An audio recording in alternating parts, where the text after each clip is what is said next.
সংস্কার যেটা আরও বিপদ ডেকে আনবে এমন সংস্কার আমাদের প্রয়োজন নাই, যেটা বিপদ ডেকে আনবে। এখন একটা জিনিস, এখন তো সরকার চলতেছে, একটা সরকার আছে ভালোই, আমরা কথা বললে তো আবার কত মুখে কত কথা হবে, কিন্তু আমি তো কথার মুখ সামাল দিতে পারি না ভাই। আমরা খেয়াল করলাম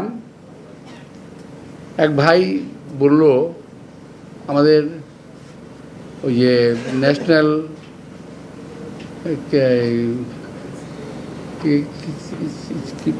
আমাদের এনসিপির এক ভাই তো না ছেলে, আমি দুঃখিত, ওই বয়সে আমি কমিশনার হই নাই। আমি কমিশনার হয়েছিলাম 27 বছর বয়সে, 1977 সালে। কমিশনার থেকে 5 বছর কমিশনার থেকে অভিজ্ঞতা অর্জন করে তারপর রাজনীতিতে জিয়া রহমান সাহেবের সঙ্গে রাজনীতি করা শুরু করি, আজকে এই পর্যন্ত আসছি। তো এখন আমাদের এই সন্তান তুল্য এই ছেলেদেরকে কী বলে অ্যাড্রেস করব আমি ঠিক বুঝতে পারি না। এদেরকে আমি চিনি, সবাইকে আমি চিনি, ভালো ছেলে, কিন্তু ওনাদের একজন বলে ফেললেন এখন নির্বাচন করা সম্ভব না, কারণ প্রশাসনের সব জায়গায় বিএনপির লোক বসা আছে। আরে ভাই, 17 বছর আওয়ামী লীগ দেশ শাসন করলো, আপনি বিএনপির লোক কই পাইলেন? আমি তো বুঝলাম না। 17 বছরে বিএনপির লোক মহিলা ভূত হয়ে গেছে, একটাও নাই।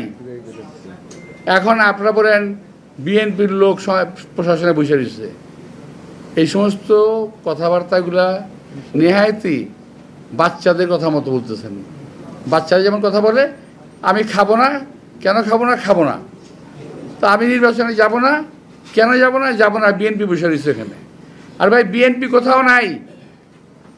যদি এই দেশকে আপনারা বাঁচাতে চান, আপনারা দাবি করেন যে আপনারাই এই দেশকে মুক্ত করেছেন, সে প্রসঙ্গে আমি পরে আসব। তা যদি হয়, আরেকবার দেশটাকে মুক্ত করেন না। দেশের প্রশাসনের বিভিন্ন প্রতিষ্ঠানের সচিবালয়ের ভিতরে এই দেশে যে শত্রুগুলো বসে আছে, আওয়ামী লীগের দালালরা বসে আছে, তাদেরকে কেন আপনারা বের করেন না? আমি যদি বলি যে তাদের কাছ থেকে আপনারা অবৈধ সুবিধা পাচ্ছেন, এই কারণে বলেন না? আমরা তো অনেক কথা বলেছি, আমরা তো অনেক কথা বলি যে এই আওয়ামী দোসর, আওয়ামী দালাল যারা পুলিশে আছে, যারা বিভিন্ন প্রতিষ্ঠানে আছে, যারা সচিবালয়ের ভিতরে আছে, যারা প্রশাসনে আছে, তাদের সবাইকে চিহ্নিত করে সাজার আওতায় আনতে হবে, কারণ তারা 17 বছর আওয়ামী লীগকে সাহায্য করেছে ক্ষমতা থাকার জন্য। এরা কেউ বিচারের বাইরে যেতে পারবে না। আর একটা কথা, ইদানিং একটা গ্রুপ চালু করেছে, খুব চালু, আমি যারা নাকি ফেসবুক আপনারা দেখেন এবং কাজ করেন তাদেরকে বলছি যে এখানে প্রতিবাদ করবেন। তারা বলার চেষ্টা করছে কি জানেন? বিএনপি আওয়ামী লীগকে পুনর্বাসিত করার চেষ্টা করতেছে। আরে ভাই, কি কমু, আমার আর ভাল লাগে না এখন এটা কইতে। আরে ভাই, 17টা বছর এদের যন্ত্রণায় পাগল হয়ে গেছি, পরিবার পরিজন সহ অশান্তিতে ভুগেছি।